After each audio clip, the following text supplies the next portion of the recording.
Qarabağ məsələsində də qeyd etdiyiniz kimi biz omuz omuza əziz qardaşım Sayın Cumhurbaşkanı Recep Tayyip Erdoğan'la savaşın ilk günündən bir yerdəydik.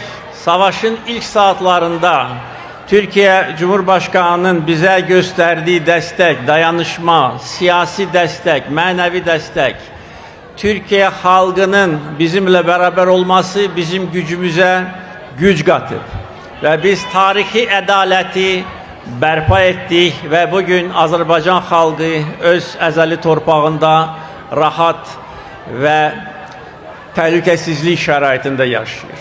Azerbaycan məhəlləsinin yaradılması da çok güzel hadisedir.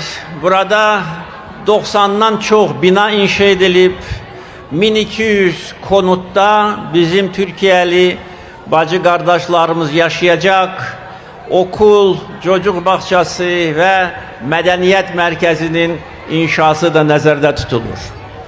Biz yaxşı günlerde de, ağır günlerde de daim birbirimizin yanındayıq. Birbirimizin gücünü artırırıq ve bugün Türkiye-Azerbaycan kardeşliği birliği nəinki bölgemiz için dünya çapında önemli faktordur. Güvenlik, işbirliği, gelişme ve kardeşlik rəmzidir.